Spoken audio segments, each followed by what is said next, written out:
และพระอริยสงฆ์สาวกทั้งหลายขอเจริญพรญาติโยมสาธุชนทุกท่านวันนี้อาตมาภาพก็จะได้นำเรื่อง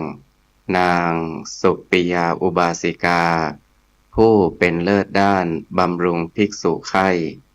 คิลานุปถากมาอธิบายชี้แจงแสดงให้กับญาติโยมสาธุชนทุกท่านในวันนี้นางสุปิยานั้นเป็นอุบาสิกาผู้ได้รับการยกย่องให้เป็นเอตทัคคะคือเป็นผู้ยอดเยี่ยมคนหนึ่งในพระศาสนานี้จึงนับได้ว่านางมีอุตตมคุณอันเป็นที่ยอมรับของพุทธบริษัทชีวประวัติของนางมีบันทึกไว้ทั้งในส่วนที่เป็นปรัตตยุบันชาติและอดีตชาติชีวประวัติในปรัตตยุบันชาติของนางสุปิยาอุบาสิกานั้นมีปรากฏอยู่ในคัมภีร์มหาวรรคพระวินัยปิฎกแห่งเภสัชคันธกะ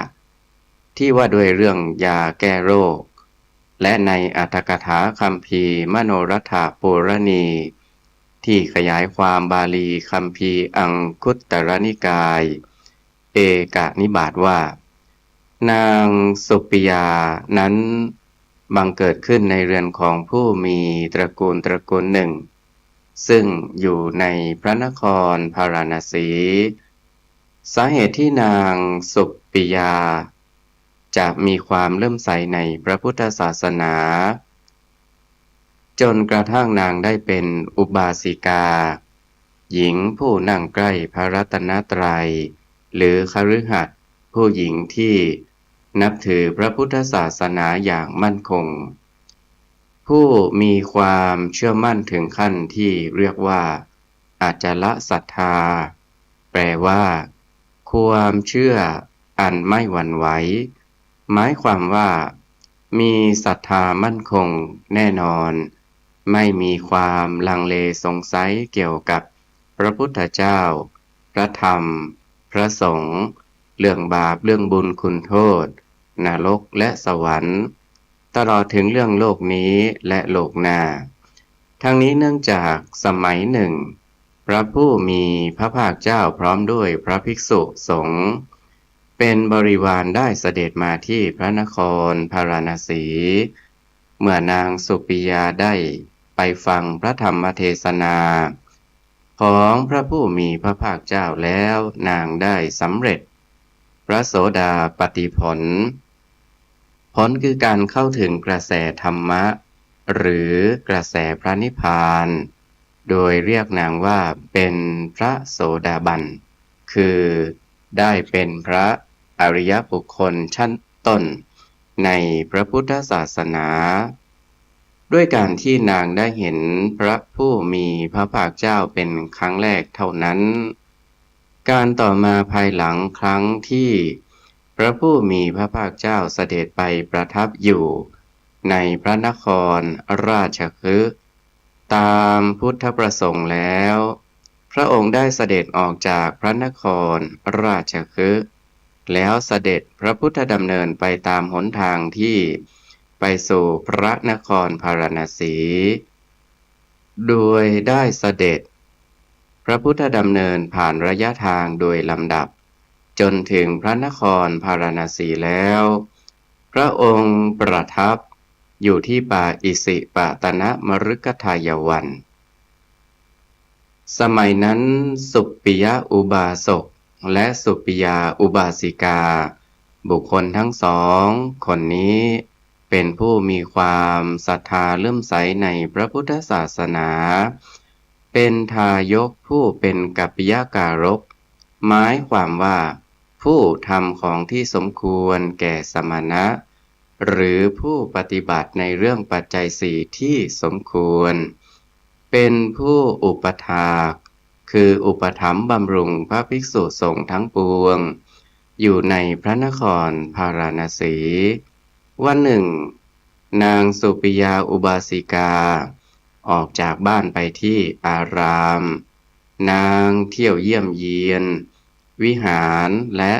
บริเวณทุกแห่งแล้วกราบเรียนถามพระภิกษุทั้งหลายว่าข้าแต่พระคุณเจ้าผู้เจริญพระคุณเจ้ารูปไหนอาพาธหรือเจ็บไข้ไม่สบายบ้างพระคุณเจ้าที่กำลังอาพาธอยู่นั้นประสงค์จะให้ดิฉันนำยาอะไรมาถวายเจ้าคะครั้งนั้นมีพระภิกษุรูปหนึ่งได้ฉันยาทายจึงบอกกับนางสุปิยาอุบาสิกาว่าอาตมาฉันยาถ่ายแล้วปรารถนาจะฉันน้ำต้มเนื้อโยมนางอุบาสิกาสุปิยาอุบาสิการับคำว่าดิฉันจะนำมาถวายเป็นพิเศษเจ้าค่ะแล้วเมื่อนางกล่าวแล้วก็กลับไปที่บ้านแล้วสั่งชายคนใช้ว่าเจ้าจงไปหาซื้อเนื้อสัตว์ที่เขาขายในตลาดมาคนรับใช้ชายคนนั้นรับคำสั่งของนางสุปิยาอุบาสิกาแล้ว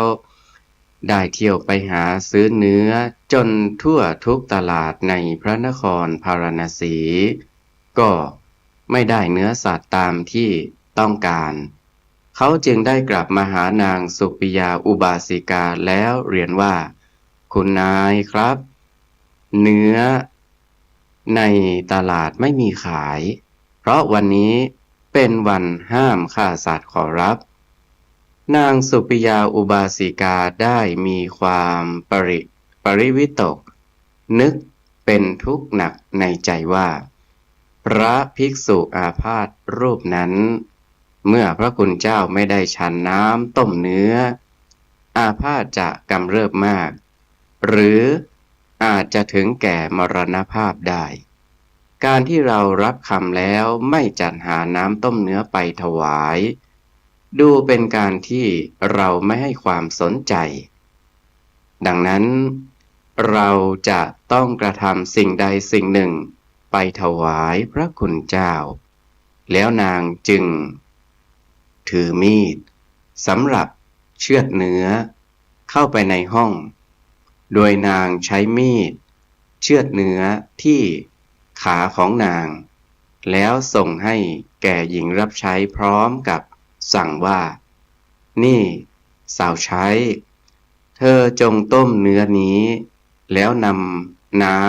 ำไปถวายแก่พระคุณเจ้ารูปที่อาพาธท่านอยู่ในกุฏิหลังโน้นถ้าหากมีใครถามถึงเราว่าไปไหนเธอจงบอกว่าเราป่วยไม่สบายแล้วนางใช้ผ้าห่มพันขาข้างที่เป็นแผลไว้และได้เข้าไปในห้องขึ้นนอนอยู่บนเตียงครั้งนั้นสุปิยะอุบาสกได้ไปที่เรือนของนางสุปิยาอุบาสิกาแล้วถามหญิงรับใช้ว่าแม่สุปิยาไปไหนหญิงรับใช้เรียนตอบว่าคุณนายนอนอยู่ในห้องเจ้าข้าสุปิยะอุบาสกจึงเข้าไปหานางสุปิยาอุบาสิกาในห้องนอนแล้วถามว่าอุบาสิกาเหตุไรท่านจึงมานอนอยู่อย่างนี้เล่าขอรับนางสุปิยาอุบาสิกาตอบว่าอุบาสกผู้เจริญดิฉันไม่สบายสุปิยะอุบาสกจึงถามต่อไปว่าท่านป่วยเป็นโรคอะไรหรือขอรับนางสุปิยาอุบาสิกาจึงเล่าเรื่องนั้นให้สุปิยะอุบาสกฟังโดยตลอดฝ่ายสุปิยะอุบาสกได้ทราบเรื่องแล้วก็ชื่นชมยินดีและสรรเสริญว่าน่าอัศจรรย์จริงๆหนอชาวเราไม่เคยมีเลยแม่สุปิยามีศรัทธาเลื่อมใสในพระพุทธศาสนาจริงๆถึงแม้เนื้อหนังในกายของตนก็ยังสละให้ได้จะกล่าวไปใหญ่ถึงสิ่งอื่นที่เป็นของนอกกายที่นางจะเสียสละไม่ได้ แล้วเขาได้ไปเข้าเฝ้าพระผู้มีพระภาคเจ้าถวายบังคมแล้วนั่งลงในที่ที่สมควรส่วนข้างหนึ่งแล้วกราบทูลอาราธนาพระผู้มีพระภาคเจ้าว่าข้าแต่พระองค์ผู้ทรงพระเจริญขอพระผู้มีพระภาคเจ้าพร้อมด้วยพระภิกษุสงฆ์ทั้งหมดจงทรงพระกรุณาโปรดรับภัตตาหารของข้าพระองค์ในวันพรุ่งนี้เพื่อเจริญมหากุศลให้เป็นบุญปีติปราโมทย์แก่ข้าพระองค์ด้วยเถิดพระพุทธเจ้าข้าพระผู้มีพระภาคเจ้าทรงรับอาราธนาด้วยทรงดุษณียภาพคือนิ่งเฉยอยู่ครั้นสุปิยอุบาสกได้ทราบถึงการทรงรับอาราธนาของพระผู้มีพระภาคเจ้าแล้วจึงลุกจากที่นั่งกราบถวายบังคมลาแล้วกระทำประทักษิณคือเดินเวียนรอบพระผู้มีพระภาคเจ้าแล้วกลับไปบ้านและสั่งให้จัดการตกแต่งของเคี้ยวของฉันอันประณีตโดยตลอดราตรีนั้นพอเวลารุ่งเช้าเขาจึงให้คนไปกราบทูลพระผู้มีพระภาคเจ้าให้ทรงทราบเวลาภัตตาการคือเวลาฉันอาหารว่าข้าแต่พระองค์ผู้ทรงพระเจริญถึงเวลาภัตตาการและภัตตาหารก็เสร็จเรียบร้อยแล้วพระเจ้าข้าพระผู้มีพระภาคเจ้าทรงครองอันตรวาสกคือสบงทรงห่มจีวรและทรงถือบาตรพร้อมด้วยพระภิกษุสงฆ์เสด็จไปที่บ้านของสุปิยอุบาสกครั้นพระองค์เสด็จถึงแล้วก็ประทับนั่งบนพุทธอาฏที่เขาจัดถวายไว้และพระภิกษุสงฆ์ก็นั่งลงบนอาสนะทั้งหลายสุปิยอุบาสกเข้าไปเฝ้าพระผู้มีพระภาคเจ้าถวายบังคมแล้วยืนอยู่ในสถานที่ที่สมควรส่วนข้างหนึ่งพระผู้มีพระภาคเจ้าตรัสถามสุปิยอุบาสกว่าดูก่อนอุบาสกนางสุปิยาอุบาสิกาไปไหนจึงไม่เห็นเล่าสุปิยอุบาสกกราบทูลว่าข้าแต่พระผู้มีพระภาคเจ้านางสุปิยาไม่สบายพระเจ้าข้าพระผู้มีพระภาคเจ้าจึงตรัสว่าดูก่อนอุบาสกท่านจงไปเชิญให้นางมหาตถาคตบุคคลทั้งหลายไปบอกนางสุปิยาอุบาสิกาว่าพระผู้มีพระภาคเจ้าตรัสเรียกหานางนางสุปิยาอุบาสิกาคิดว่าพระผู้มีพระภาคเจ้าย่อมทรงพระเมตตาสงเคราะห์เพื่อประโยชน์เกื้อกูลแก่สัตวโลกทั้งปวงพระองค์คงทอดพระเนตรเห็นเหตุของเราแล้วจึงรับสั่งให้เรียกเราแล้วนางจึงพยุงกายลุกขึ้นจากเตียงฝ่ายสุปิยอุบาสกกราบทูลว่าข้าแต่พระผู้มีพระภาคเจ้านางสุปิยาคงไม่สามารถที่จะมาเฝ้าได้พระเจ้าข้าพระผู้มีพระภาคเจ้าตรัสสั่งว่าถ้าอย่างนั้นพวกท่านจงช่วยกันพยุงนางมาที่นี่เถิดครั้นสุปิยอุบาสกได้ฟังพระพุทธดำรัสตรัสสั่งจึงได้ไปพยุงนางสุปิยาอุบาสิกามาเข้าเฝ้าพระผู้มีพระภาคเจ้าแต่พอนางสุปิยาอุบาสิกาได้และเห็นพระผู้มีพระภาคเจ้าเท่านั้นแผลที่ขาซึ่งเป็นแผลใหญ่ก็พลันมีเนื้องอกออกมาเต็มเหมือนเดิมผิวพรรณก็เรียบสนิทเป็นปกติและขนก็เกิดขึ้นทันทีบุคคลทั้งสองคือสุปิยอุบาสกและนางสุปิยาอุบาสิกาก็ พากันชื่นชมสมนัสสรรเสริญว่าน่าอัศจรรย์นักพวกเราไม่เคยมีเลยชาวเราเอ๋ยพระผู้มีพระภาคเจ้าทรงมีพระบุญญาธิการวาสนาบารมีฤทธาศักดานุภาพมากเหลือล้นแต่นางพอได้เห็นพระผู้มีพระภาคเจ้าเท่านั้นแผลใหญ่ก็งอกเนื้อคืนขึ้นมาเต็มมีผิวพรรณเรียบสนิท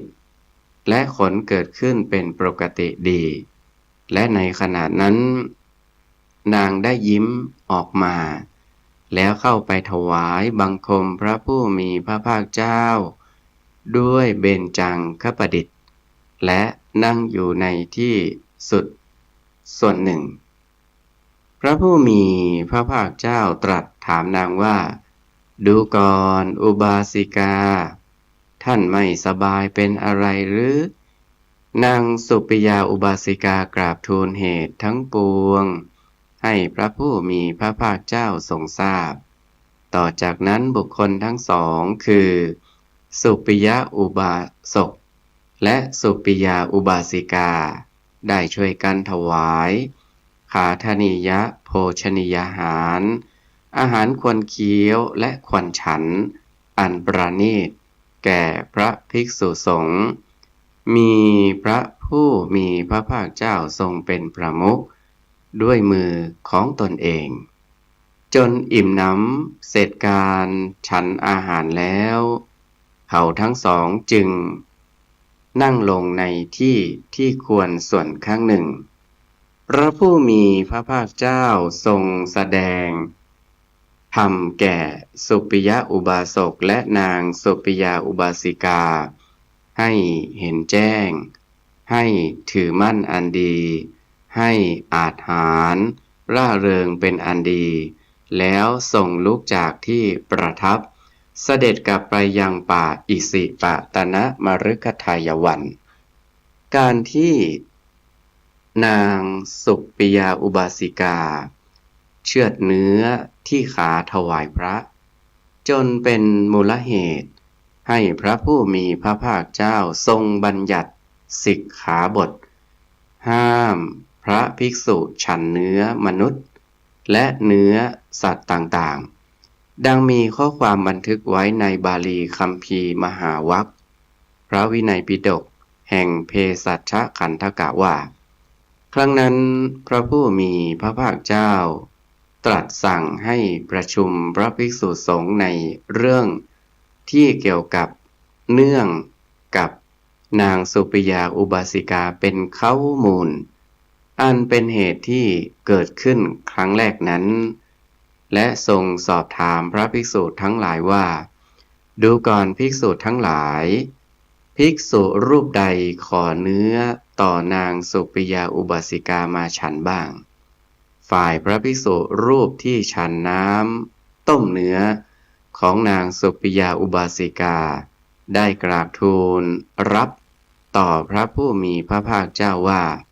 ข้าแต่พระองค์ผู้ทรงพระเจริญข้าพระองค์ได้ขอเนื้อต่อนางสุปิยาอุบาสิกาพระเจ้าข้าพระผู้มีพระภาคเจ้าตรัสถามว่าดูก่อนภิกษุเขานำมาถวายแล้วหรือภิกษุกราบทูลตอบว่าเขานำมาถวายแล้วพระเจ้าข้าพระผู้มีพระภาคเจ้าตรัสถามว่าเธอฉันแล้วหรือภิกษุพระภิกษุกราบทูลตอบว่าข้าแต่ข้าพระองค์ฉันแล้วพระเจ้าข้าพระผู้มีพระภาคเจ้าตรัสถามว่าเธอได้พิจารณาหรือเปล่าภิกษุพระภิกษุกราบทูลตอบว่าข้าพระองค์มิได้พิจารณาพระเจ้าข้าพระผู้มีพระภาคเจ้าทรงติเตียนว่าดูก่อนโมฆะบุรุษฉะไหนเธอจึงไม่พิจารณาก่อนแล้วฉันเนื้อเล่าเธอฉันเนื้อมนุษย์แล้วการกระทำของเธอนั่นไม่เป็นไปเพื่อความเลื่อมใสของชุมชนที่ยังไม่เลื่อมใสไม่เป็นไปเพื่อความเลื่อมใสยิ่ง ของชุมชนที่เลื่อมใสอยู่แล้ว หรือให้เกิดความคิดต่างๆแก่ชนบางพวกที่เลื่อมใสอยู่แล้ว พระพุทธบัญญัติห้ามฉันเนื้อมนุษย์ดูก่อนภิกษุทั้งหลายบุคคลทั้งหลายผู้ที่มีศรัทธาเลื่อมใสในพระพุทธศาสนาเขาสละเนื้อของเขาถวายก็ได้ภิกษุอย่าพึงฉันเนื้อมนุษย์ถ้าภิกษุใดฉันต้องอาบัติทุลใจอันหนึ่งภิกษุยังมิได้พิจารณาไม่พึงฉันเนื้อรูปใดฉันต้องอาบัติทุกกฎในอัตถกถาคัมภีร์ตติยสมันตปาสาธิกาว่าถ้าภิกษุรู้ว่าเป็นเนื้ออย่างนั้นอย่างนั้นที่พระพุทธเจ้ามิได้ทรงห้ามไว้ไม่จำเป็นที่จะต้องถามถ้าไม่รู้แท้พึงถามก่อนแล้วฉันจึงควรพระพุทธบัญญัติห้ามฉันเนื้อช้างในสมัยนั้นช้างทรงของพระเจ้าพาราณสีตายลงครั้งนั้นเกิดอัตคัดขาดแคลนอาหารประชาชนพากันบริโภคเนื้อช้างและถวายเนื้อช้างแก่พระภิกษุผู้จาริกบิณฑบาตพระภิกษุทั้งหลายก็ฉันเนื้อช้างนั้นประชาชนจึงเพ่งโทษติเตียนโพลทนาว่าฉะไหนหนอพระสมณะเชื้อสายพระสักยบุตรจึงได้ฉันเนื้อช้างเล่าเพราะช้างเป็นราชพาหนะถ้าพระเจ้าอยู่หัวทรงทราบคงไม่ทรงเลื่อมใสต่อพระสมณะเหล่านั้นเป็นแน่พระภิกษุทั้งหลายก็กราบทูลเรื่องนั้นแด่พระผู้มีพระภาคเจ้าแล้วพระผู้มีพระภาคเจ้าจึงทรงบัญญัติห้ามแก่พระภิกษุทั้งหลายว่าดูก่อนภิกษุทั้งหลายภิกษุอย่าพึงฉันเนื้อช้างถ้ารูปใดฉันต้องอาบัติทุกกฎพระภิกษุพระพุทธบัญญัติห้ามฉันเนื้อม้าสมัยต่อมาม้าทรงของพระเจ้าพาราณสีตายลงครั้งนั้นอัตคัดขาดแคลนอาหารประชาชนก็พากันบริโภคเนื้อม้าและถวายเนื้อม้าแก่พระภิกษุผู้จาริกบิณฑบาตพระภิกษุทั้งหลายก็ฉันเนื้อม้านั้นประชาชนจึงเพ่งโทษติเตียนโพลทนาว่าฉะไหนหนอพระสมณะเชื้อสายพระสักยบุตรจึงได้ฉันเนื้อม้าเล่าเพราะม้าเป็นราชพาหนะถ้าพระเจ้าอยู่หัวทรงทราบคงไม่ทรงเลื่อมใสต่อสมณะเหล่านั้นเป็นแน่พระภิกษุทั้งหลายกราบทูลเรื่องนั้นแด่พระผู้มีพระภาคเจ้าแล้วพระผู้มีพระภาคเจ้าจึงทรงบัญญัติห้ามแก่ภิกษุทั้งหลายว่าดูก่อนภิกษุทั้งหลายภิกษุอย่าพึงฉันเนื้อม้าถ้ารูปใดฉันต้องอาบัติทุกกฎพระพุทธบัญญัติห้ามฉันเนื้อสุนัขสมัยต่อมาถึงการอัตคัดขาดแคลนอาหารข้าวยากหมากแพงประชาชนก็ต้องพากันบริโภคเนื้อสุนัขและถวายเนื้อสุนัขนั้นแก่พระภิกษุผู้จาริกบิณฑบาตพระภิกษุทั้งหลายก็ฉันเนื้อสุนัขนั้นประชาชนจึงเพ่งโทษติเตียนโพลทนาว่าฉะไหนหนอพระสมณะเชื้อสายสักยบุตรจึงได้ฉันเนื้อสุนัขเพราะสุนัขเป็นสัตว์ที่น่าเกลียดน่าชังพระภิกษุทั้งหลายกราบทูลเรื่องนั้นแด่พระผู้มีพระภาคเจ้า แล้วพระผู้มีพระภาคเจ้าจึงทรงบัญญัติห้ามแก่พระภิกษุทั้งหลายว่าดูก่อนพระภิกษุทั้งหลายภิกษุอย่าพึงฉันเนื้อสุนัขถ้ารูปใดฉันรูปนั้นต้องอาบัติทุกกฎพระพุทธบัญญัติห้ามฉันเนื้องูในเวลานั้นถึงคราวอัตคัดขาดแคลนอาหารประชาชนก็ต้องพากันบริโภคเนื้องูและถวาย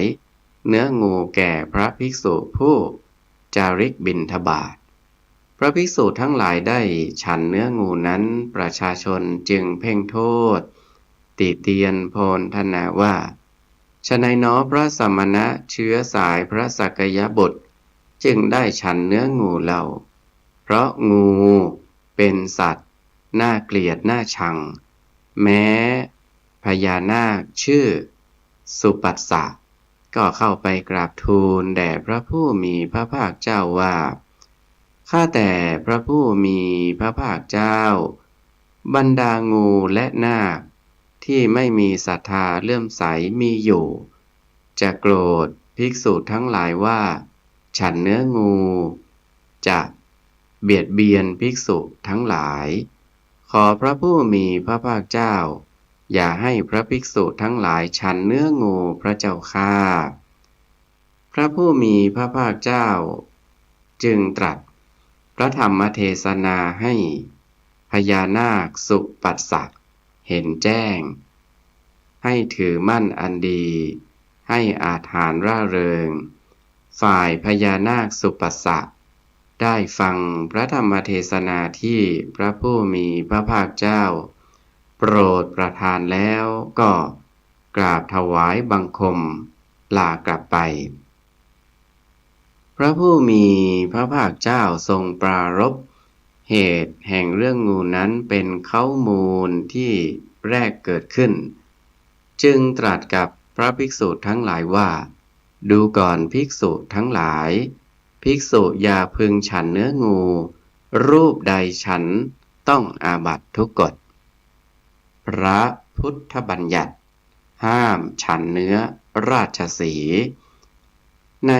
สมัยกาลต่อมาพวกนายพรานฆ่าราชสีห์แล้วบริโภคเนื้อราชสีห์และได้ถวายเนื้อราชสีห์นั้นแก่พระภิกษุผู้จาริกบิณฑบาตพระภิกษุทั้งหลายฉันเนื้อราชสีห์แล้วไปอยู่ในป่าราชสีห์ทั้งหลายได้ฆ่าพระภิกษุทั้งหลายถึงแก่มรณภาพเพราะได้กลิ่นเนื้อราชสีห์จากภิกษุเหล่านั้นพระภิกษุทั้งหลายกราบทูลเรื่องนั้นแด่พระผู้มีพระภาคเจ้าแล้วพระผู้มีพระภาคเจ้าจึงทรงบัญญัติห้ามแก่พระภิกษุทั้งหลายว่าดูก่อนภิกษุทั้งหลายภิกษุอย่าพึงฉันเนื้อราชสีห์รูปใดฉันต้องอาบัติทุกกฎพระพุทธบัญญัติห้ามฉันเนื้อเสือโคร่งสมัยต่อมาพวกนายพรานฆ่าเสือโคร่งแล้วบริโภคเนื้อเสือโคร่งและได้ถวายเนื้อเสือโคร่งนั้นแก่พระภิกษุผู้จาริกบิณฑบาตพระภิกษุทั้งหลายฉันเนื้อเสือโคร่งนั้นแล้วไปอยู่ในป่าเสือโคร่งทั้งหลายได้ฆ่าพระภิกษุทั้งหลายเสียเพราะได้กลิ่นเนื้อเสือโคร่งจากภิกษุเหล่านั้นพระภิกษุทั้งหลายได้กราบทูลเรื่องนั้นแด่พระผู้มีพระภาคเจ้าแล้วพระผู้มีพระภาคเจ้าจึงทรงบัญญัติห้ามแก่ภิกษุทั้งหลายว่าดูก่อนภิกษุทั้งหลายภิกษุอย่าพึงฉันเนื้อเสือโคร่งถ้ารูปใดฉันต้องอาบัติทุกกฎพระพุทธบัญญัติห้ามฉันเนื้อเสือเหลืองสมัยต่อมาพวกนายพรานฆ่าเสือเหลืองแล้วบริโภคเนื้อเสือเหลืองแล้วได้ ถวายเนื้อเสือเหลืองนั้นแก่พระภิกษุทั้งหลายผู้จาริกบิณฑบาตพระภิกษุทั้งหลายฉันเนื้อเสือเหลืองนั้นแล้วไปอยู่ในป่าเสือเหลืองทั้งหลายได้ฆ่าพระภิกษุทั้งหลายเสียเพราะได้กินเนื้อเสือเหลืองจากภิกษุเหล่านั้นพระภิกษุทั้งหลายได้นำความเรื่องนั้นขึ้นกราบทูลแด่พระผู้มีพระภาคเจ้าแล้วพระผู้มีพระภาคเจ้าจึงทรงบัญญัติห้ามแก่พระภิกษุทั้งหลายว่าดูก่อนภิกษุทั้งหลายภิกษุอย่าพึงฉันเนื้อเสือเหลืองถ้ารูปใดฉันต้องอาบัติทุกกฎพระพุทธบัญญัติห้ามฉันเนื้อหมีสมัยต่อมาพวกนายพรานฆ่าหมีแล้วบริโภคเนื้อหมีแล้วได้ถวายเนื้อหมีนั้นแก่พระภิกษุทั้งหลายผู้จาริกบิณฑบาตภิกษุทั้งหลายฉันเนื้อหมีแล้วไปอยู่ในป่าหมีทั้งหลายได้ฆ่าพระภิกษุทั้งหลายเสียเพราะได้กลิ่นเนื้อจากภิกษุเหล่านั้นภิกษุทั้งหลายได้นำความเรื่องนั้นขึ้นกราบทูลแด่พระผู้มีพระภาคเจ้าแล้วพระผู้มีพระภาคเจ้าจึงทรงบัญญัติห้ามแก่พระภิกษุทั้งหลายว่าดูก่อนภิกษุทั้งหลายภิกษุอย่าพึงฉันเนื้อหมีถ้ารูปใดฉันต้องอาบัติทุกกฎพระพุทธบัญญัติห้ามฉันเนื้อเสือดาวสมัยต่อมาพวกนายพรานฆ่าเสือดาวแล้วบริโภคเนื้อเสือดาวและได้ถวายเนื้อเสือดาวแก่ภิกษุทั้งหลายผู้จาริกบิณฑบาตพระภิกษุทั้งหลายฉันเนื้อเสือดาวนั้นเข้าไปในป่าเสือดาวทั้งหลายได้ฆ่าภิกษุทั้งหลายเหล่านั้นภิกษุทั้งหลายได้กราบนำความเรื่องนั้นขึ้นกราบทูลแด่พระผู้มีพระภาคเจ้าแล้วพระผู้มีพระภาคเจ้าจึงทรงบัญญัติห้ามแก่ภิกษุทั้งหลายว่าดูก่อนภิกษุทั้งหลายภิกษุอย่าพึงฉันเนื้อเสือดาวถ้ารูปใดฉันต้องอาบัติทุกกฎการที่พระผู้มีพระภาคเจ้าทรงบัญญัติสิกขาบทห้ามไม่ให้พระภิกษุฉันเนื้อ10 อย่างดังที่ได้กล่าวมาแล้วนี้มีอรรถาธิบายไว้ในอรรถกถาคัมภีร์ตติยสมันตปาสาธิกาว่าเนื้อมนุษย์ที่พระผู้มีพระภาคเจ้าทรงห้ามฉันเพราะเหตุว่ามีชาติเป็นมนุษย์เหมือนกันเนื้อช้างและเนื้อม้าที่พระผู้มีพระภาคเจ้าทรงห้ามฉันเพราะเหตุว่าเป็นสัตว์ที่เป็นราชพาหนะของพระมหากษัตริย์เนื้อสุนัขและเนื้องูที่พระผู้มีพระภาคเจ้าทรงห้ามฉันเพราะเหตุว่าเป็นสัตว์ที่ปฏิกูลคือสกปรกน่ารังเกียจสัตว์5 จำพวกได้แก่ราชสีห์เสือโคร่งเสือเหลืองหมีและเสือดาวที่พระผู้มีพระภาคเจ้าทรงห้ามฉันเพื่อจะไม่ให้เป็นอุปัฏฐวะอันตรายคืออาจทำให้ถึงความตายหรือความพินาศแก่พระภิกษุทั้งหลายสาเหตุที่จะเกิดมีพระพุทธบัญญัติสิกขาบทห้ามพระภิกษุทั้งหลายฉันเนื้อ10 อย่างนี้พระพุทธเจ้าทรงบัญญัติสิกขาบทแรก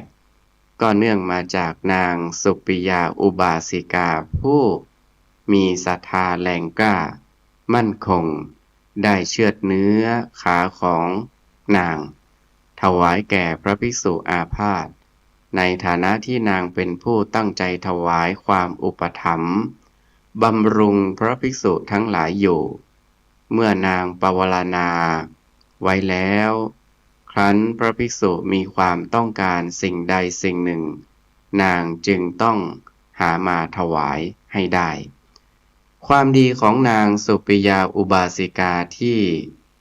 ได้ตั้งใจปฏิบัติวัดถากคอยเอาใจใส่พระภิกษุสามเณรทั้งหลายมาด้วยดีต่อมาภายหลังพระผู้มีพระภาคเจ้าประทับนั่งอยู่ในวัดพระเชตวันมหาวิหารเมืองสาวัตถีทรงแต่งตั้งอุบาสิกาทั้งหลายไว้ในฐานันดรทั้งหลายตามความเหมาะสมกับความดีในชาตินี้และความดีที่สร้างสมไว้ในอดีตชาติได้ทรงแต่งตั้งนางสุปิยาอุบาสิกาไว้ในตำแหน่งเอตทัคคะคือผู้เลิศกว่าอุบาสิกาทั้งหลายดังมีข้อความบันทึกไว้ในบาลีคัมภีร์อังคุตตรนิกายเอกนิบาตว่าดูก่อนภิกษุทั้งหลายนางสุปิยาเป็นผู้เลิศกว่าอุบาสิกาทั้งหลายผู้เป็นอุบาสิกาของตถาคตฝ่ายคิลานุปถากคือบำรุงภิกษุไข่ตำแหน่งเอตทัคคะที่นางสุปิยาอุบาสิกาได้รับแต่งตั้งจากพระผู้มีพระภาคเจ้านี้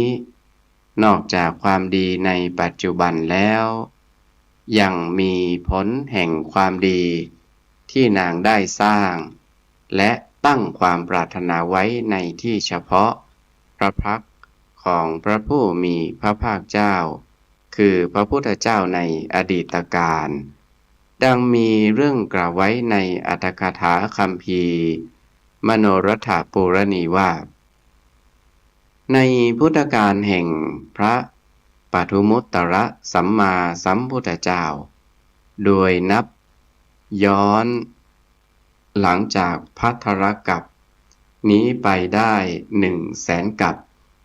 นางสุปิยาอุบาสิกาได้เกิดขึ้นในตระกูลหนึ่งในพระนครหงสาวดีวันหนึ่งเมื่อกุลธิดาเติบโตแล้วได้ไปฟังพระธรรมเทศนาของพระปทุมุตตรสัมมาสัมพุทธเจ้าและได้เห็นพระองค์ทรงแต่งตั้งอุบาสิกาคนหนึ่งไว้ในตำแหน่งที่เลิศกว่าอุบาสิกาทั้งหลายฝ่ายผู้บำรุงภิกษุไข่โดยคำพระเรียกว่าคิลานุปถากขันนางกุลธิดาได้เห็นเช่นนั้นแล้วก็นึกพอใจจึงได้ตั้งใจกระทำบุญทำกุศลแล้วปรารถนาตำแหน่งนั้นในที่เฉพาะพระพักตร์พระปทุมุตตรสัมมาสัมพุทธเจ้าและนางได้กระทำความดีสืบต่อมาจนตลอดชีวิตการต่อมาภายหลังเมื่อนางกุลธิดาสิ้นชีวิตแล้วนางได้ไปเกิดเป็นเทวดาบ้างและเกิดเป็นมนุษย์บ้างจนกระทั่งเวลาการผ่านไปได้100,000 กัปนางจึงได้กลับมาเกิดในเรือนของผู้มีสกุลในพระนครพาราณสี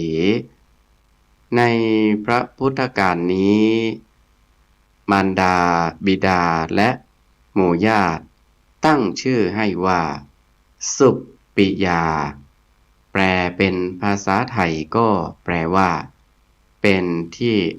รักยิ่งในภายหลังครั้งที่พระผู้มีพระภาคเจ้ามีพระภิกษุทั้งหลายเป็นสงฆ์บริวารเสด็จมาถึงพระนครสาพาราณสีนางสุปิยา ได้ไปฟังพระธรรมของพระผู้มีพระภาคเจ้าก็ได้สำเร็จพระโสดาปัตติผลในการที่ได้เห็นพระผู้มีพระภาคเจ้าเป็นครั้งแรกนั้น จึงจัดได้ว่านางสุปิยาเป็นพระอริยอุบาสิกาในพระพุทธศาสนาตั้งแต่วันนั้นเป็นต้นมาและนับจากวันนั้นนางได้ปฏิบัติบำรุงพระภิกษุสามเณรด้วยความตั้งใจจริงโดยตลอดดังเรื่องที่ได้เล่ามาแล้วในตอนต้นนั้นนี้ก็เป็นชีวประวัติของนางสุปิยาอุบาสิกาเป็นผู้เลิศในด้านบำรุงภิกษุไข้หรือขิลานุปถากต่อไปนี้ก็เป็นชีวประวัติของอุบาสิกาอีกท่านหนึ่งก็คือนางกาติยานีอุบาสิกานางกาติยานีอุบาสิกานั้นก็เป็นผู้เลิศด้านเลื่อมใสไม่หวั่นไหวนางกาติยานีอุบาสิกานั้นผู้ทรงคุณธรรมเป็นพระอริยะและมีฐานันดรศักดิ์เป็นเอตทัคคะเปรียบเสมือนกับการได้รับปริญญาดุษฎีบัณฑิตกิตติมศักดิ์ของผู้ที่มีความรู้ความสามารถจนเป็นที่ยอมรับของสังคมโดยทั่วไปความเป็นผู้เลิศด้วยความดีของนางได้รับการเชื่อถือของพุทธบริษัทเป็นอย่างดีชีวประวัติของนางกาติยานีอุบาสิกานั้นทั้งที่เป็นไปในส่วนอดีตชาติและปัจจุบันชาติมีเรื่องกล่าวไว้ในอรรถกถาคัมภีร์มโนรัฐปุรณีที่ขยายความบาลีอังคุตตรนิกายเอกนิบาตว่าในพุทธกาลของพระปทุมุตตรสัมมาสัมพุทธเจ้านั้นโดยนับ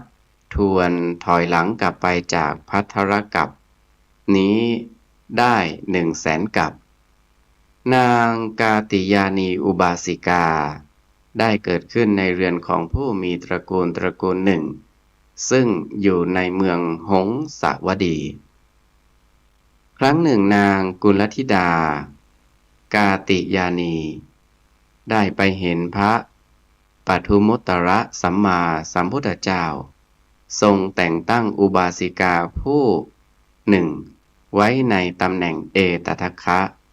คือเป็นผู้เลิศกว่าอุบาสิกาทั้งหลายผู้มีความเลื่อมใสอันไม่หวั่นไหวก็เกิดความพอใจในตำแหน่งอันเลิศนั้นจึงได้กระทำบุญทำกุศลแล้วตั้งความปรารถนาเพื่อให้ได้ฐานันดรศักดิ์นั้นในอนาคตการต่อมาเมื่อนางกุลธิดานั้นสิ้นชีวิตแล้วนางได้ท่องเที่ยวไปเกิดเป็นเทวดาและมนุษย์อยู่ตลอดกาลนานถึง100,000 กัป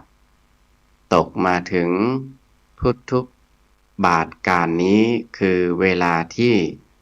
มีพระพุทธเจ้าทรงบังเกิดขึ้นในโลกนี้นางได้มาเกิด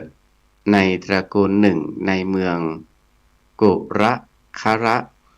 แคว้นอวันตีพวกญาติของนางตั้งชื่อให้นางว่ากาติยานีแปลว่าผู้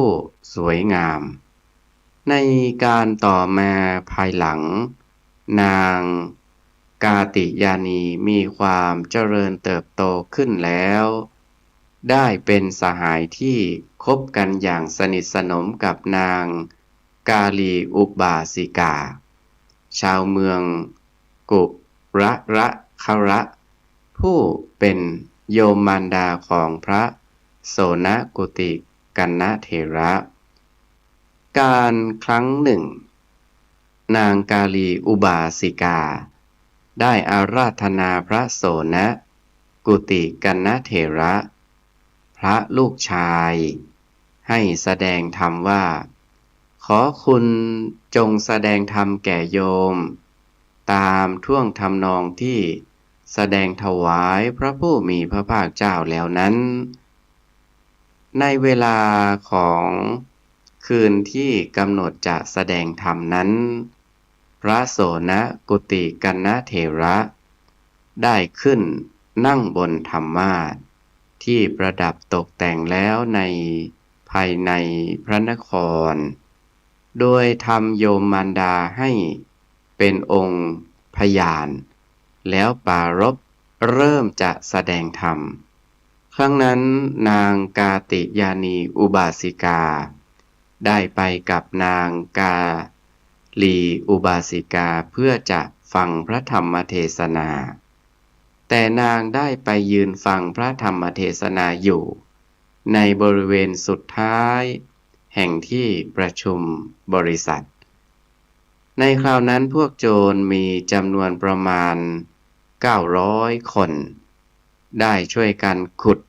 อุโมงค์ทางที่ขุดลงไปใต้ดินหรือภูเขาไปทะลุอีกด้านหนึ่งโดยพวกโจรได้เริ่มขุดตั้งแต่มุมหนึ่งในภายในพระนคร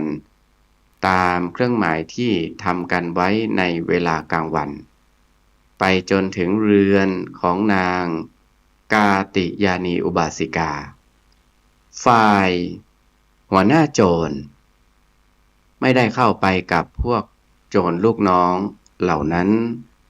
แต่เขาได้ไปยังสถานที่ที่พระโสณกุติกัณณเถระแสดงพระธรรมเทศนาโปรดโยมแม่อยู่เพื่อตรวจดูว่าประชาชนที่ประชุมกันอยู่นี้กระทำอะไรกันหนอโดยเขาเข้าไปยืนอยู่ข้างหลังของนางกาติยานีอุบาสิกาในภายนอกที่ประชุมขณะนั้นนางกาติยานีอุบาสิกาได้พูดกับนางทาสีว่าเธอจงกลับไปบ้านไปนำเอาน้ำมันสำหรับเติมประทีปมาเราจะจุดประทีปให้ลุกโผลงแล้วฟังพระธรรมเทศนานางทาสีได้กลับไปบ้านพอถึงบ้านนางจึงพอถึงบ้านนั้นนางจุดประทีปขึ้นนางได้เห็นพวกโจรขุดอุโมงค์เข้าไปในบ้านนางไม่ได้ถือเอาน้ำมันสำหรับเติมตามประทีปมาด้วยได้รีบไปบอกนางกาติยานีนายของตนว่าข้าแต่แม่เจ้า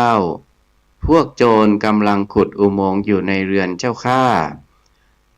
หัวหน้าโจรได้ฟังคำบอกเล่าของนางทาสีแล้วคิดว่าถ้าหญิงนี้เชื่อถ้อยคำของนางทาสีแล้วจะกลับไปบ้านเราจะใช้ดาบฟันนางให้ขาดเป็น2 ท่อนแต่ถ้านางจะฟังธรรมะตามที่ตนตั้งใจไว้สิ่งของที่พวกโจรนำเอาไปแล้วเราก็จะคืนให้แก่นางนางกาติยานีได้ฟังคำของบอกเล่าของนางทาสีแล้วจึงพูดว่าเธออย่าทำเสียงดังเอะอะอึกกระทึกไปเมื่อพวกโจรนำสิ่งของไปก็จะนำไปได้เฉพาะสิ่งของที่พวกเขาค้นพบเท่านั้นส่วนเราจะฟังพระธรรมเทศนาที่หาฟังได้ยากในวันนี้เธออย่ามากระทำให้เสียการฟังธรรมเทศนาของเราเลยหัวหน้าโจรที่ยืนเฝ้าอยู่ที่นั้นเมื่อได้ฟังคำของนางกาติยานีพูดกับนางทาสีแล้วจึงฉุกคิดว่าถ้า พวกเราขโมยเอาสิ่งของในเรือนของหญิงผู้ตั้งมั่น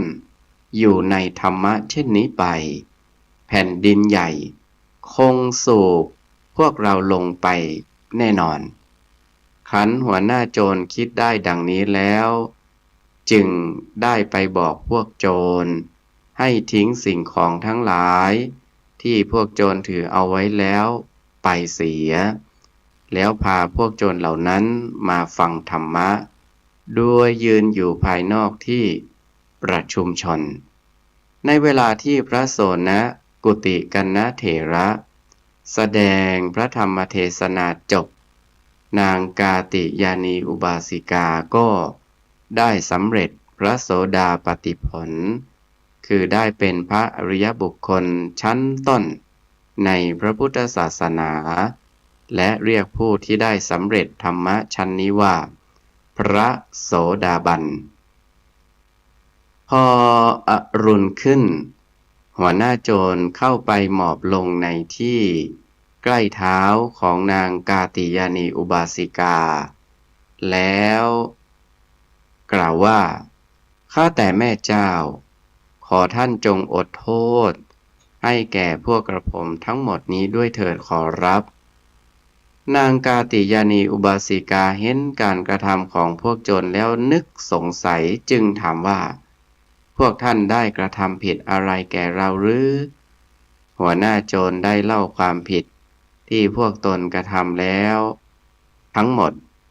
ให้นางฟังนางกาติยานีอุบาสิกาจึงกล่าวว่าดูก่อนท่านทั้งหลายถ้าเช่นนั้นเราอดโทษให้แก่พวกท่านเมื่อหัวหน้าโจรเมื่อได้รับการอภัยโทษให้แล้วจึงกล่าวขอร้องว่าข้าแต่แม่เจ้าเมื่อท่านอดโทษแก่พวกกระผมแล้วขอให้พวกกระผมได้บวชอยู่ในสำนักของพระโสณกุติกัณณเถระผู้เป็นบุตรแห่งสหายของท่านด้วยเถิดขอรับนางกาติยานีอุบาสิกาได้พาพวกโจรทั้งหลายไปบวชในสำนักของพระโสณกุติกัณณเถระพวกโจรเหล่านั้นครั้นได้บวชในสำนักของพระเถระแล้วก็ได้ตั้งใจปฏิบัติสมณธรรมจนได้บรรลุพระอรหัตผลเป็นพระอรหันต์ในพระพุทธศาสนาหมดด้วยกันทุกรูปการต่อมาพระผู้มีพระภาคเจ้าประทับอยู่ในวัด